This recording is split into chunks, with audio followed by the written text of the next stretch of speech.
Hello guys, welcome to my YouTube channel excellent career point.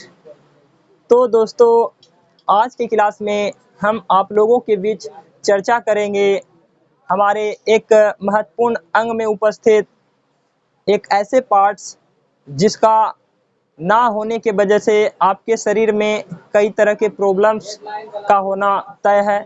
तो आज के class में हम चर्चा करेंगे नेफ्रॉन के बारे में। किसके बारे में? नेफ्रॉन के बारे में। और मैं बता दूं दोस्तों कि ये नेफ्रॉन वाला पार्ट्स आपके बिहार बोर्ड एग्जाम में 5 नंबर दे के जाएगा। यानी आप इसे बहुत अच्छा ढंग से यदि एग्जाम में लिख के आते हो तो आपको 5 में 5 मार्क्स मिल सकता है। तो आप लोग जानने का भी प्रयास कीजिए, इसके बारे में नॉलेज भी हो जाएगा, अब प्लस में आप एग्जाम में अच्छा लिख भी दोगे। तो देखिए, नेफ्रॉन क्या है? नेफ्रॉन क्या है, इसका सचित्र वर्णन करें। सबसे पहले सर, नेफ्रॉन होते कहाँ है, ये प्रश्न आपके दिमाग में आएगा कि नहीं आएगा? तो आएगा। नेफ्रॉन, तो मैं बता दूं कि ये नेफ्रॉन जो होते हैं ये हमारे किडनी में मौजूद होते हैं। कहाँ मौजूद होते हैं? किडनी में। कल मैंने आप लोगों को किडनी के बारे में बताया। किडनी के ऐसे कई अंग हैं जिसके बारे में मैंने आपको डिटेल बताया। जैसे किडनी ये है, तो किडनी में ही मौजूद होते हैं नेफ्रॉन। किडनी में ही क्या मौजूद होते हैं? नेफ्रॉन। तो ये जैसे देखिए, ये मेरा किडनी है, एक दायां किडनी एक बायां किडनी, और इसी में से नेफ्रॉन पाया जाता है। और एक किडनी में अप्रॉक्स 10 लाख के करीबन नेफ्रॉन पाया जाता है। सोचिए आप, 10 लाख कोई संख्या होती है कि नहीं होती है? संख्या 1 2 3 या 4 5 10 नहीं, 10 लाख करीबन। कितना? 10 लाख।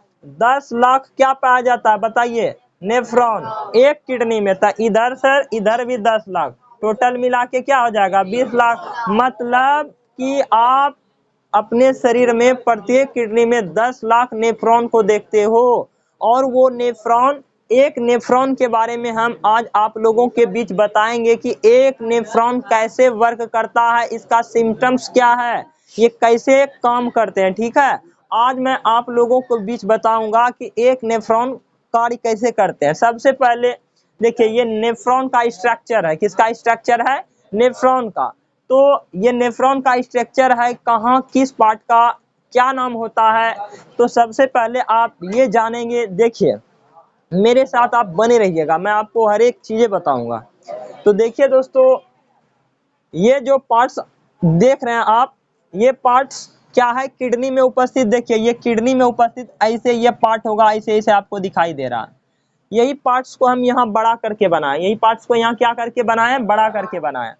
अब बात रही सर, यहाँ आप 1 2 3 4 5 बनाए तो 5 थोड़ी ना होगा। मैं तो आपको बस एक शो करने के लिए दिखाया हूँ कि ऐसा होता है, बट ये करीबन 10 लाख होता है। ठीक है, वीडियो में आ रहा है। तो अब सबसे पहले क्या देखिएगा इसमें ना सर, ये एक पाइप रहती है। पाइप यानी नस। क्या? नस। जो कि आप जानते हैं आपके शरीर में कितने नस होते हैं? 2 प्रकार के, एक सीरा और एक धमनी। एक सीरा और एक क्या? धमनी। क्लास में तालमेल को बनाए रखें। ठीक है, इससे होगा क्या, आप लोगों को भी बहुत अच्छा से समझ में आएगा, और मेरे ऑनलाइन के भाई एवं बंधु उन लोगों को भी बहुत अच्छा से समझ में आएगा। तो देखिए, ये जो पाइप होती है, ये पाइप मोटा और ये पाइप पतला। अब क्या बता रहे सर? पहले क्या है नाम उसका वो भी बताऊंगा। पहले ये तो आप जानिए, ये पाइप जो होती है ये मोटा होता है, यानी ये ब्लड, इसमें ब्लड इसमें इधर आता है, और ये पाइप ऐसे स्प्रिंग के तरह एकदम गुच्छा बना के अंदर में चल जाता है, फिर ये पतला पाइप होके बाहर निकल जाता है। तो इस पार्ट्स को क्या कह देते हैं? ये पाइप को उम्मीद करते हैं कि आप लोग बता सकते हैं। इसे बोलेंगे अभिवाही, इसे बोलेंगे अभिवाही धमनी। अभी मतलब आने वाला, अप मतलब जाने वाला। देखिए, आया और अप मतलब चला गया। तो ये अप वाही धमनी। इतना बात आपके दिमाग में आया। बोलिए क्या? मैंने आपको बताया ये आप पार्ट्स जो देख रहे हैं ऐसे आया, मतलब ऐसे पाइप आया, फिर गुच्छादार ऐसे आकृति बनाया और फिर निकल गया, ये ना बताएं जी। तो ये आने वाला भाग को बोलेंगे अभिवाही धमनी, और ये फिर जाने वाला भाग को बोलेंगे अपवाही धमनी। अब बोलिएगा बीच में जो सर ये ऐसे ऐसे ऐसे ऐसे ऐसे अंगूर के जैसा गुच्छा बन गया है, ये क्या है? तो ये इसका नाम है ग्लोमेरुलस। क्या नाम है? ग्लोमेरुलस। इसका नाम हो जाएगा ग्लोमेरुलस। आप लिख दीजिए, क्या नाम हो जाएगा? ग्लोमेरुलस। क्या नाम हो गया? ग्लोमेरुलस। आप बहुत ही बेहतर ढंग से समझिएगा दोस्तों, बस मेरे साथ बने रहिए। इसको हम कहेंगे ग्लोमेरुलस, और आने वाला को अभिवाही धमनी, ग्लोमेरुलस अपवाही धमनी। ये पार्ट्स को जो आपने देखा इसको भली भांति आप समझ गए। ये मोटा होता है, ये पतला होता है। मोटा पतला माने किताबी भाषा में ये लिखा रहेगा कि इसका व्यास मोटा ज्यादा होता है, इसका व्यास कम रहता है। अब पाइप जो रहता है, तब पाइप का व्यास है के नहीं अकॉर्डिंग मोटा पतला दिखाएंगे हम। तो देखिए ये ग्लोमेरुलस हो गया। अब देखिए इसमें क्या है सर, ये ग्लोमेरुलस वाला पार्ट एक प्याले जैसी संरचना आपको दिखाई देता होगा, ऐसे संरचना प्याला के जैसा, क्या ये नहीं है? तो इस प्याले जैसी संरचना को क्या कहते हैं? क्या आप लोगों को पता है?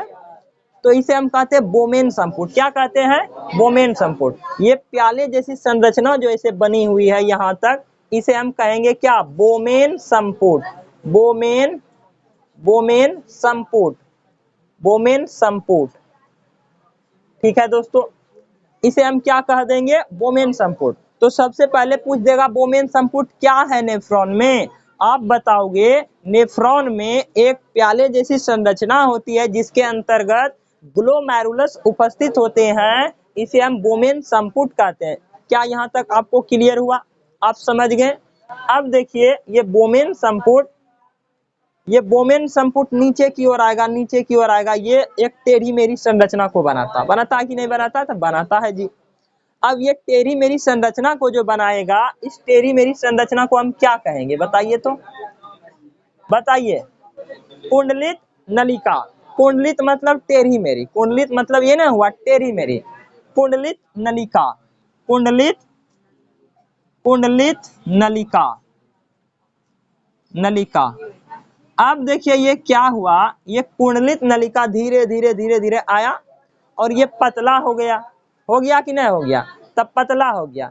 इधर बोलेंगे बतना, इधर और इधर, इसे हम चाप कहते हैं। चाप मतलब ये लूप में, यू आकार के लूप में आ जाता है, इसे हम चाप कहते हैं। चाप मतलब ऐसे पतला हो गया। तो इसे देखिए दोस्तों हम क्या कहेंगे?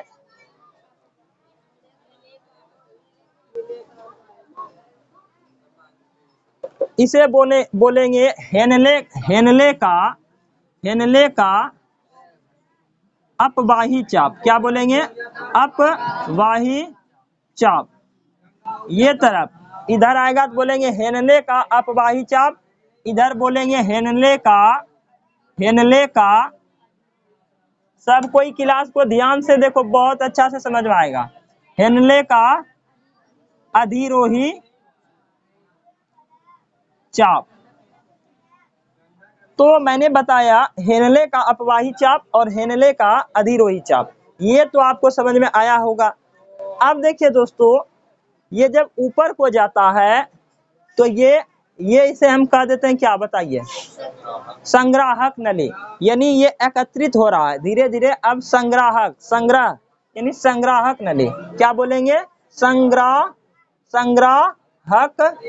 नली, संग्राहक नली। अब ये संग्राहक नली धीरे धीरे ऊपर आया और इसमें आके जुट गया। बोलिए जुट गया कि नहीं जुट गया? तो जी सर जुट गया, ये आप दिखा रहे हो, हम देख भी रहे हैं। तो ये वाला पार्ट्स आके इसमें जुट गया। ये बड़ा जैसा जो ये वृक्ष के जैसा लग रहा है आपको, इसे हम बोलेंगे सामान्य संग्राहक नली। क्या बोलेंगे? सामान्य संग्राहक नली। इसे क्या बोलेंगे? सामान्य संग्राहक नली। समझने का प्रयास कीजिए दोस्तों। ये इधर से आया अभिवाही धमनी, गुच्छा था ग्लोमेरुलस, निकल गया अपवाही धमनी। ठीक है, इतना समझे। फिर ये प्याले जैसी संरचना, बोमेन संपुट, ये भी आपने समझा। फिर ये नीचे आया टेढ़ा हो गया, कुंडलित नलिका कह देंगे। ये पतला हुआ, हेनले का अपवाही चाप। ऊपर गया हेनले का अधिरोही चाप। यहाँ आया संग्राहक नले। क्या? संग्राहक नले। अब ये वृक्ष के जड़ के जैसा इसमें आ गया, तो इसे हम कह दिया सामान्य संग्राहक नली। अब मैं बता दूं दोस्तों, ये जो आप देख रहे हैं इधर भी कटा हुआ, इधर भी कटा हुआ, ये भी क्या है?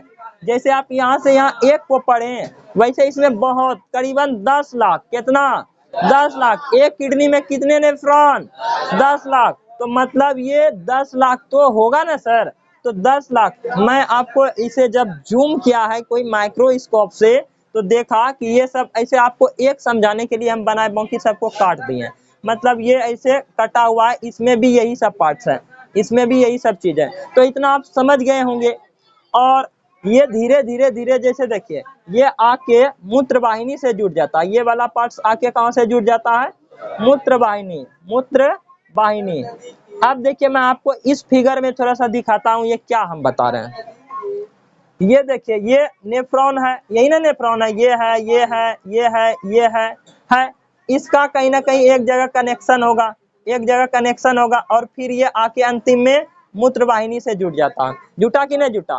तो ठीक उसी प्रकार ये अंतिम में कहाँ से आके जुट गया? मूत्र वाहिनी से होकर जुट गया। कहाँ जुट गया? मूत्र वाहिनी से होकर जुट गया। और ये मूत्र वाहिनी धीरे धीरे कहाँ? ब्लाडर में आ जाएगा, मूत्राशय में आ जाएगा। देखिए ये मूत्र वाहिनी कहाँ गया? ब्लाडर में, मूत्राशय में आ गया, मूत्राशय में आ गया। जब ये मूत्राशय में आ गया तो यहाँ पे संचित होगा, एकत्रित होगा, और समय समय पे इसे बाहर कर दिया जाता है। तो इतना तो आप जाने कि इसके अंग के क्या नाम होते हैं, इसके अंग कहाँ मौजूद होते हैं, इतना आपने जाना। और एक बात रह गई, क्या?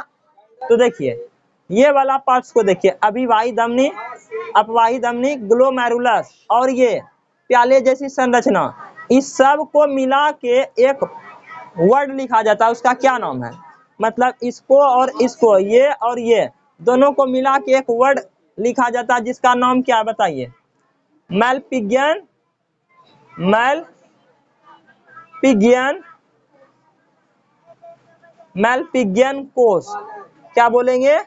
मैलपिगियन कोष, इसे हम कहते हैं। किसे कहते हैं सर? मैलपिगियन कोष। एक बार आप लोग समझिएगा, अभिवाही धमनी, ग्लोमेरुलस, अपवाही धमनी, ये जहां होते हैं बोमेन संपुट में, ये सब मिला के, इस सभी पार्ट्स को मिला के क्या कह देंगे हम? तो मैलपिगियन कोष कह देंगे। क्या कह देंगे जी? मैलपिगियन कोष कह देंगे। देखिए तो इतना आप समझ गए। अब देखिए इसके बारे में, आप इसके स्ट्रक्चर को जाना। अब इसे आप एग्जाम में कैसे लिखोगे? ये 5 नंबर 5 मार्क्स में आता है, 5 मार्क्स में आता है। सबसे पहले तो दोस्तों आपको फिगर बनाने के लिए आना चाहिए। आप फिगर बना लेते हो तो आप उसके वर्ड को जानिए कहाँ कौन कौन है। उसके बाद आप इसे एग्जाम में लिखने का, क्योंकि थोड़ा आप थ्योरी नहीं लिखोगे तो एग्जाम में नंबर नहीं देगा। और थ्योरी के बाद ये वर्क कैसे करते हैं, इसके बारे में भी आपको चर्चा करना है।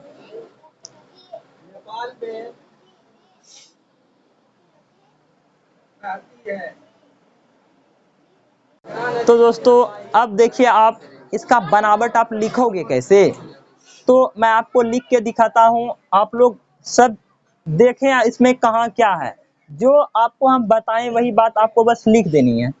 क्या है? बनावट। बनावट लिखेगा, बनावट, बनावट यानी इसका स्ट्रक्चर के बारे में लिखना है। बनावट क्या लिखिएगा सबसे पहले? तो क्या मैंने आपको नहीं बताया कि किडनी बनी किससे होती है? तो बोलिएगा नेफ्रॉन से बनी होती है। किडनी, एक किडनी में कितना नेफ्रॉन? 10 लाख। जो बात आप जान रहे उसी को लिख दो। देखिए लिखेंगे सबसे पहले किडनी, लिखेंगे नेफ्रॉन, नेफ्रॉन किडनी के संरचनात्मक, वीडियो देखना उधर कटता नहीं है, संरचनात्मक एवं और संरचनात्मक एवं क्रियात्मक इकाई है। इतना बात आप समझ गए। नेफ्रॉन किडनी की संरचनात्मक एवं क्या है, क्रियात्मक इकाई। मतलब ये हुआ कि किडनी जो है नेफ्रॉन से ही बनी होती है। इतना बात समझे। दूसरा बात आप लिखिए, ये करीबन 10 लाख के अप्रोक्स एक किडनी में पाया जाता है। प्रत्येक किडनी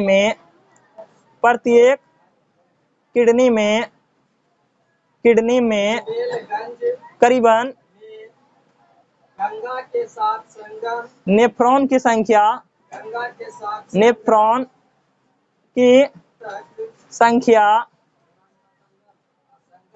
10 लाख की कुल लंबाई के आसपास होती है।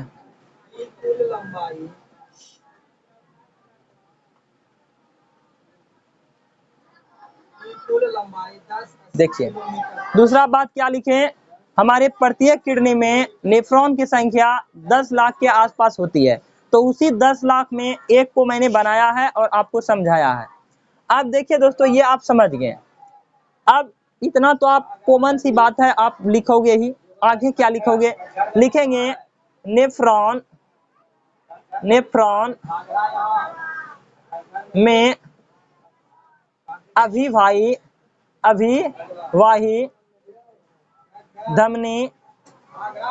अभिवाही धमनी होती है जो आगे चलकर गुच्छादार संरचना बनाती है। जो आगे प्रवेश करती है, गुच्छादार संरचना बनाती है, जिसे हम क्या कहते हैं, बताइए। जिसे हम क्या कहते हैं, बोलो, आवाज लगाओ। जिसे हम क्या कहते हैं, ग्लोमेरुलस। जिसे हम कहते हैं ग्लोमेरुलस। जिसे हम कहते हैं ग्लोमेरुलस।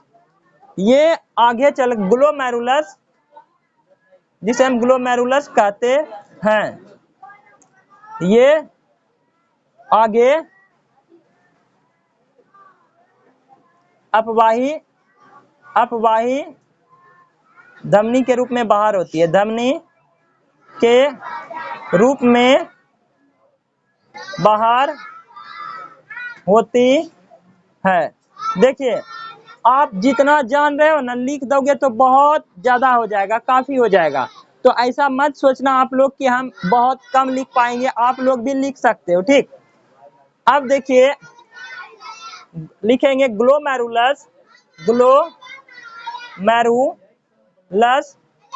एक प्याले जैसी संरचना में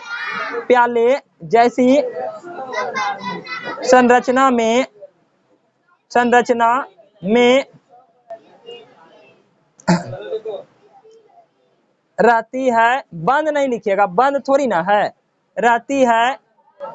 जिसे हम क्या कहते हैं, बताइए।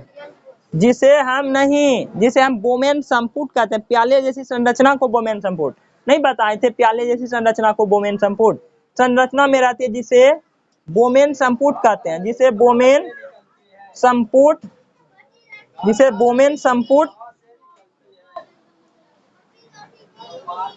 बोमेन संपुट कहते हैं।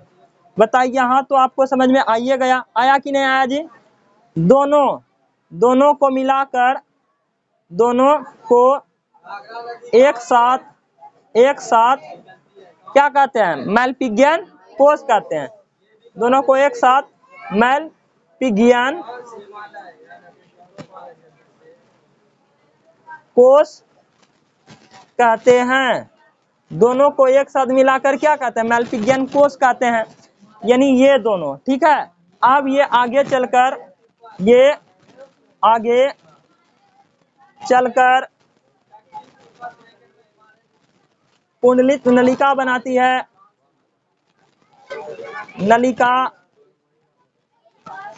बनाती है। ये आगे चलकर क्या बनाया, देखिए ये आगे चलकर कुंडलित नलिका बनाया कि नहीं बनाया, बनाया जी। और उसके बाद ये हेनले के चाप से होते हुए, अब देखिए इसके बारे में लिखिएगा ना तो बहुत ज्यादा हो जाएगा, होगा कि नहीं होगा, तो लिखिएगा हेनले के चाप से होते हुए, हेनले का चाप 2 गो समझ जाएगा, हेनले के चाप से होते हुए, हेनले चाप से होते हुए संग्राहक नली का रूप लेती है, संग्राहक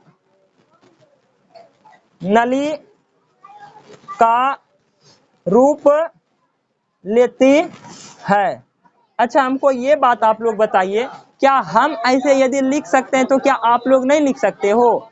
भले ही थोड़ा टेढ़ा मेढ़ा हो, मतलब कहने का टूटा फूटा हो, बट आप लिख सकते हो, ठीक ना, आप लिख सकते हो, ठीक। आप खुद कोशिश कीजिएगा। इसे संग्राहक नली का रूप लेती है, जो सामान्य संग्राहक में मिल जाती है। सामान्य संग्राहक, जो सामान्य संग्राहक नली में, जो सामान्य संग्राहक नली में मिल जाती है। पुनः ये मूत्र मार्ग से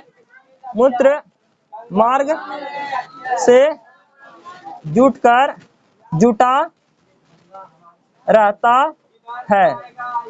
देखिए इतना जो भी हम लिखे आप लोगों के बीच दोस्तों, तो मैंने पहले आपको समझाया, उसके बाद आप लोगों के बीच हम इसके थ्योरी को लिखें, इसके स्ट्रक्चर को लिखे, कैसे बना हुआ है। तो इतना तो आप भी ना लिख सकते हो, आप इसे आसानी से अपने शब्दों में लिख सकते हो।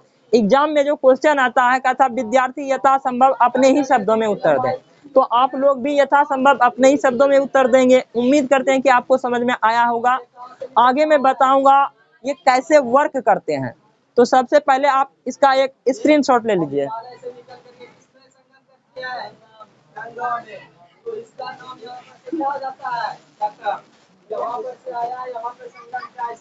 तो दोस्तों आप लोगों ने देखा कि ये आकृति में कैसा होता है, इसका बनावट क्या होता है, आप लोगों को हम लिख के भी बताएं। अब देखिए दोस्तों ये वर्क कैसे करता है, इसके ऑर्गन्स कैसे कार्य करते हैं, इसका क्रियाविधि क्या होता है, इसका वर्किंग रूल क्या होता है।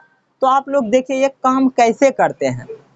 सबसे पहले समझिए कि ये आप जो देख रहे हैं, ये पाइप है, पाइप यानी नस का पाइप, जहां से ब्लड इसमें आता है। क्या आता है? ब्लड आता है। क्या आता है जी? ब्लड। सब कोई ध्यान से बोलोगे, क्या आता है? ब्लड आता है। अब ये पाइप मोटा है, ये पाइप पतला है, तो ब्लड इसमें आता है। किसमें आता है? इसमें आता है। सबसे पहले मैं लिखा देता हूं ये कार्य। जैसे देखिए ये हम लिखेंगे क्रियाविधि, क्रियाविधि ये 3 चरणों में कार्य करता है। कई चरणों में कार्य करता है? 3 चरणों में कार्य करता है। सबसे पहला चरण हुआ, सबसे पहला चरण इसे बोलेंगे ट्यूबुलर, इसे क्या बोलेंगे? पहला चरण है ग्लोमेरुलस फिल्ट्रेशन, इसे बोलेंगे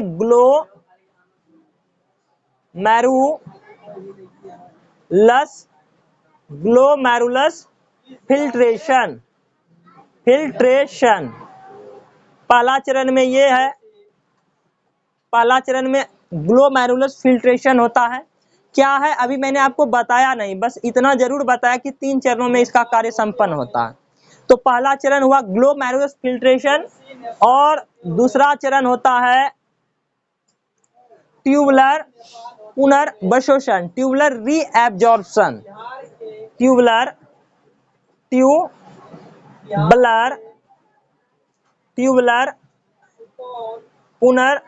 पुनर्वशोषण।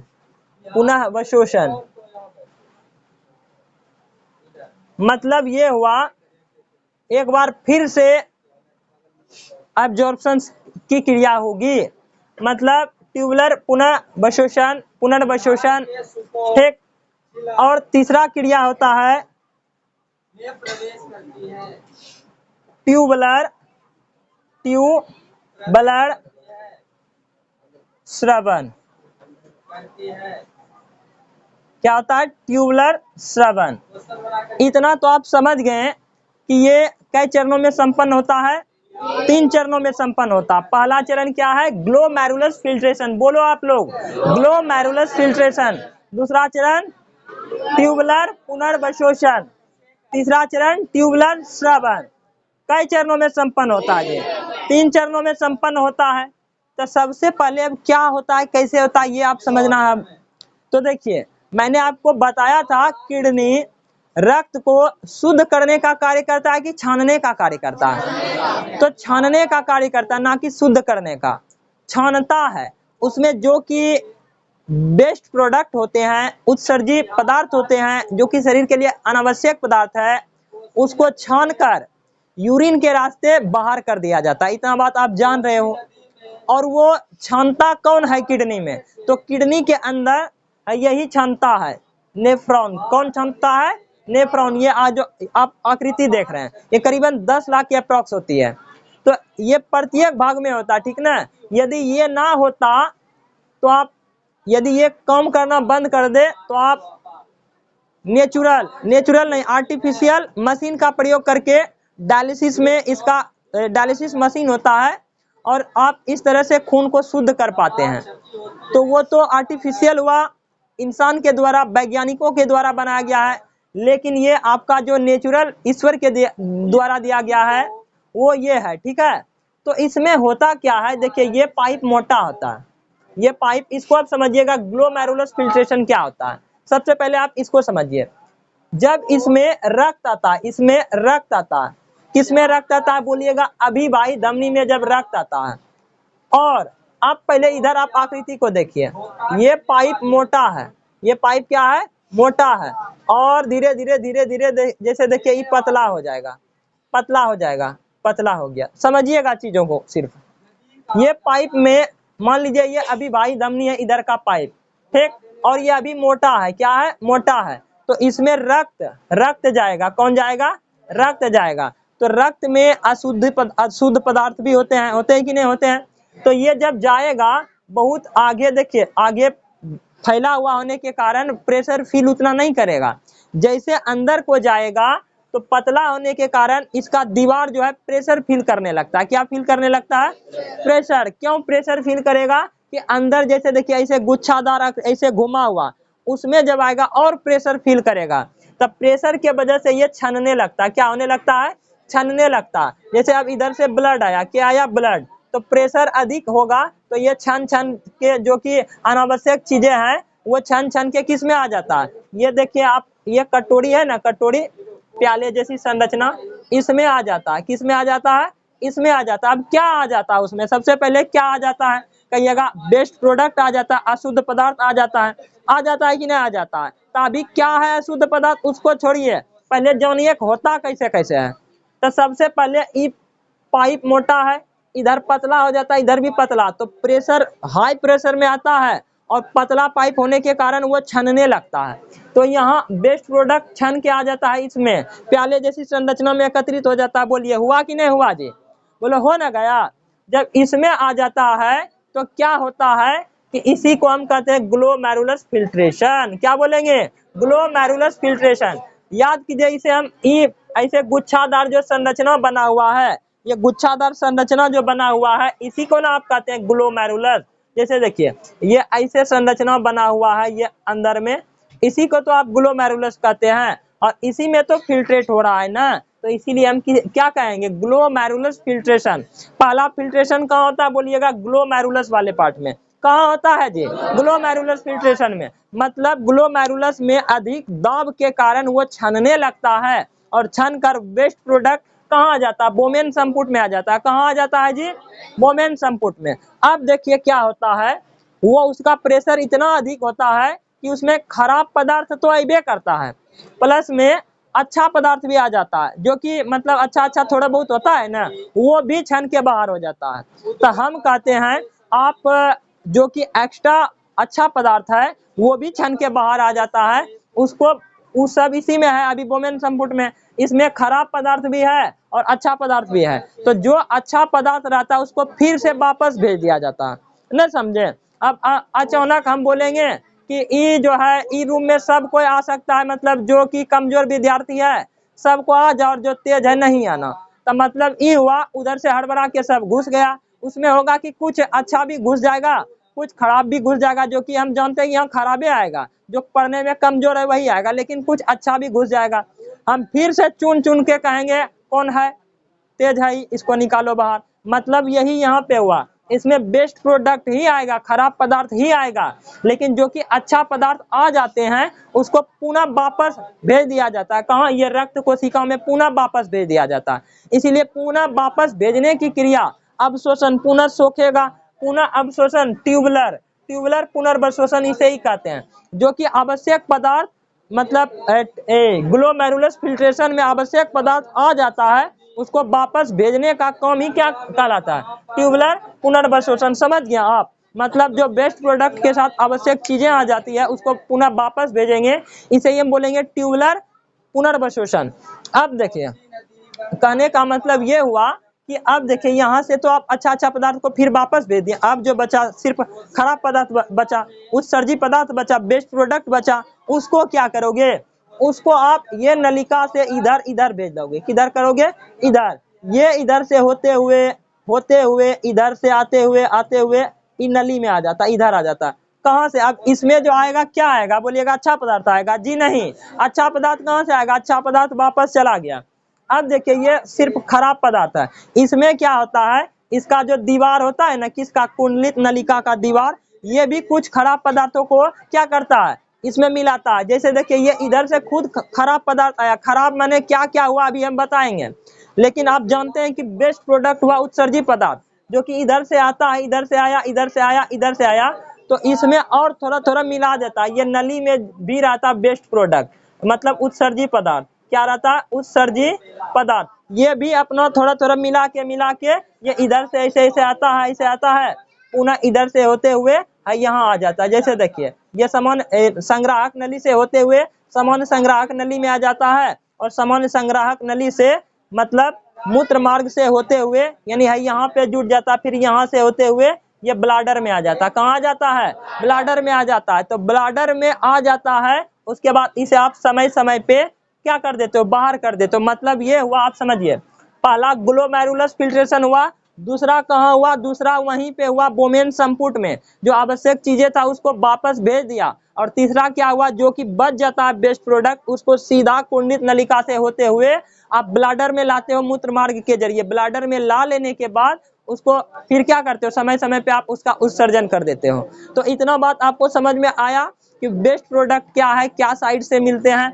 अब मैं बताता हूं दोस्तों कि कौन कौन से पदार्थ वहां से आते हैं, कौन आवश्यक रहते हैं, वापस रिटर्न हो जाते हैं। तो पहले देखिए, आप समझिएगा कि अब हम आपसे पूछेंगे, क्वेश्चन ये पूछेंगे कि बताओ यहाँ पे ही प्रेशर, यहाँ पे ही क्यों रिलीज हुआ वो श्रवण? क्यों? क्योंकि प्रेशर फील के कारण। किसके कारण जी? प्रेशर के कारण। अब देखिए बेस्ट प्रोडक्ट के रूप में क्या क्या आता है, इसको आप देखिएगा। देखिए बेस्ट प्रोडक्ट के रूप में आता है, जैसे क्या आता है सर? बोलिएगा। सबसे पहले आता है जल। क्या आता है? जल आता है, ग्लूकोज आता है, फिर क्या आता है? यूरिया आता है, और फिर क्या आता है? लवण आता है, लवण। देखिए और सभी पदार्थ होती है जो खराब, मुख्य रूप से ये सभी चीजें आती है। क्या आती है? जल, ग्लूकोज, यूरिया, लवण, ये सभी चीजें आती है किसमें? बेस्ट प्रोडक्ट के रूप में छन के। ये कहाँ मौजूद होते हैं? बोलिएगा। ये सभी किस में मौजूद होते हैं? रक्त में मौजूद होते हैं। कहाँ मौजूद होते हैं? रक्त में मौजूद होते हैं। तो रक्त से छन कर इस सब छन जाता है, इस सब छन जाता है। इसमें आप देख रहे हैं कि यूरिया जो कि खराब है ये भी छनता है, ग्लूकोज जो कि शरीर के लिए आवश्यक है ये भी छन जाता है, ये लवण, लवण मतलब नमकीन स्वाद जो रहता है लवण, ये भी छन जाता है, और जल भी छनता है। तो इसमें देख रहे हैं कि आप आवश्यक चीज भी छन गया है और अनावश्यक चीज भी छन गया है। तो छनने को तो अनावश्यक चीजें छनेगा, ठीक है, पर आवश्यक चीजें छन गया उसको वापस में रिटर्न करेगा जी। तो देखिए बोलिएगा ग्लोमेरुलस वाले भाग में क्या क्या? जल, लवण, ग्लूकोज, यूरिया, ये सभी का स्रवण हो जाता है, पुनः हमारे शरीर के लिए यहाँ तक लिखिएगा पहले। ग्लोमेरुलस फिल्ट्रेशन में अधिक दाब के कारण ये क्या हो जाता है, स्रावित हो जाता है पुनः। अब देखिए, अब जो ये अच्छा पदार्थ है इसको वापस भेजेगा ग्लोमेरुलस, ये इसको क्या बोमेन संपुट वापस भेजेगा, किसको, ग्लूकोज को। ग्लूकोज को क्या करेगा, वापस भेज देगा, कहाँ, ऊपर है इसमें ही पाइपा में भेज देगा कि तुम जाओ भैया, तुम्हारा कोई काम यहाँ नहीं, आप निकलिए आराम से, ठीक है, इसको भेज देगा। अब देखिए टोटल जल जो रहता है ना, जल को भी वापस भेजता है, ना कि मतलब कुछ ही जल नीचे आता है, सब जल आपके शरीर से नहीं आता है, तो कुछ जल को भी ऊपर वापस भेजता है, कुछ जल नीचे आ जाता है, कुछ जल ऊपर चल जाता है। अब यूरिया, देखिए यूरिया को शरीर बॉडी के भी लिए चाहिए, बॉडी का जो बनावट आपका, कुछ यूरिया आपके शरीर को भी चाहिए, ठीक ना। तो 50% यूरिया नीचे आ जाता है। कितना यूरिया नीचे आ जाता है, 50% यूरिया नीचे आ जाता है, और 50% यूरिया ऊपर चला जाता है। कहाँ चला जाता है, ऊपर, यानी 50% इधर चल जाता है, बाकी नीचे। बाकी लवण से होते हुए इसमें जल के साथ मिलके एक यूरिन का निर्माण कर देता है, और वो यूरिन धीरे धीरे क्या हो जाता है, बाहर हो जाता है। समझ गए इसके वर्किंग को आप लोग। होमवर्क के तौर पर क्या है दोस्तों, आप इन तीनों के मतलब वर्क लिखे हैं। ग्लोमेरुलस फिल्ट्रेशन, इसको क्या आप लिख सकते हो, लिख सकते हैं ना, ग्लोमेरुलस फिल्ट्रेशन। ट्यूबुलर पुनर्वशोषण की ग्लूकोज जल फिर वापस रिटर्न ऊपर चला जाता है। ट्यूबुलर श्रवण में क्या लिखेगा, यूरिन बनकर ये ब्लैडर में आ जाता है, और ये धीरे धीरे क्या हो जाता है, निकल जाता है। तो आशा करते हैं, उम्मीद करते हैं कि दोस्तों आप लोगों को ये क्लास समझ में आया होगा, और आप इसी तरह के वीडियो को देखने के लिए मेरे चैनल एक्सीलेंट करियर पॉइंट को लाइक, सब्सक्राइब एवं बेल आइकन को दबाना ना भूलें। Thank you for watching this video.